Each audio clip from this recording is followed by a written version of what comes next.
நான் நிப்பாட்டிட்டேன். இல்ல வெட்ட வெளியால இருக்கு. நீ தானே நிப்பாட்டுன்னு சொன்ன, அதான் நிப்பாட்டிட்டேன். போ ஓடு, எங்கயாவது மலையை பாத்துக்க. இல்ல என்னடா நீ வேற.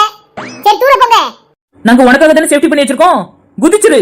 ஐயோ அண்ணி, ஏன் அப்படி சொல்றீங்க? அவ இங்க போயிட போறா. ஏ என்ன நீ அப்படி நினைச்சிட்டியே?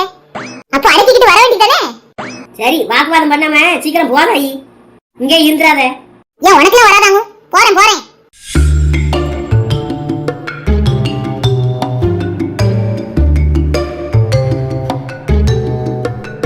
இறங்குறீங்க இல்ல பிடிக்கணுமா? அதெல்லாம் குதிச்சிருவோம்ல. சரி இறங்கு. இப்படி வெட்ட வெளியில கொண்டு வந்து விட்டுருக்கியே, நான் எப்படி போவேன்? மறைவா பார்த்து போ கிழவி. என்ன பீஸா பர்கர் வேலை செய்தா? அப்படிதான் நினைக்கல. பிறகு உழைச்ச காசு உடம்புல ஒட்டும், இது ஒட்டுமா? ஏமே பிறகு நான் இதை உழைக்காம சும்மா தந்துட்டு போனானாவும் எவ்வளவு ரிஸ்க் எடுத்து இந்த வேலை செஞ்சேன். அவன் நொட்டாங்க எடுத்து தந்துட்டான். அதனாலதான் இப்படி ஆகி போச்சு. பேசிக்கிட்டே இருக்க போக மாட்டீங்க? பொய் சொன்னியா? ஆமா, இதுல தானே போய் சொல்லுவாங்க. என் காதலன் கேள்வி கேட்டான், அதனால நான் அவனோட காதலில் நின்று பதில் சொல்லிக்கிட்டு இருக்கேன். சரி வாய் பேசாம கிளம்பு. இன்னும் 2 நிமிஷத்துல குற்றாலம் வந்திருக்கும். நீ என்னன்னா இங்கே நீ பட சொல்லிட்ட.